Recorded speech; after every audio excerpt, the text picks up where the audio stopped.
দেশবাসীর আহ্বান করি, এদের বিচার না করলে ভবিষ্যতে কেউ শিখবে না।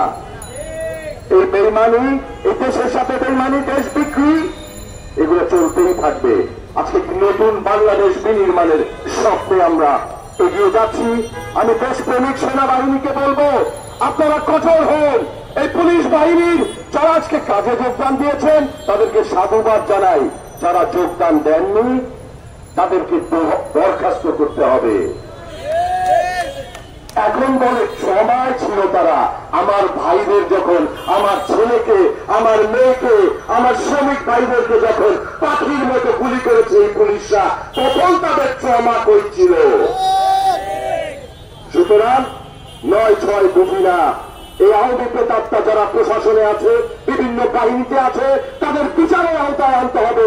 বাংলার জনগণের বিচার এই মাটিতেই দেখতে চায়। অন্তর্বর্তী সরকারকে বলবো, চমৎকার ভাষণ দিয়েছেন ডক্টর মোহাম্মদ ইউনূস। আমাদের প্রত্যাশা এই 15 বছরে যে সমস্ত প্রতিষ্ঠান সমগ্র বাংলাদেশটাকে ধ্বংস করে দিয়ে গিয়েছিল শেখ হাসিনা এবং তার দোসরেরা, আপনারা কতটুকু পারবেন, কি কি পারবেন, সেই ব্যাপারে একটি রোড ম্যাপ প্রকাশ করতে হবে। একটি যৌক্তিক সময়ে একটি রাজনৈতিক সরকারের কাছে বাংলাদেশের ক্ষমতা হস্তান্তরের জন্য সর্বপ্রথম নির্বাচন কমিশন সহ যেই সমস্ত আপনাদের সংস্কার প্রয়োজন হয়, আমরা আপনাদের পাশে আছি, আপনাদের সহযোগিতা করব। কিন্তু একটি অরাজনৈতিক সরকার বেশি দিন ক্ষমতায় থাকা উচিত নয়। আপনারা আপনাদের কার্যক্রম চালিয়ে যান। বাংলাদেশের জনগণ 12 দলীয় জোট আপনাদের পক্ষেই আছে।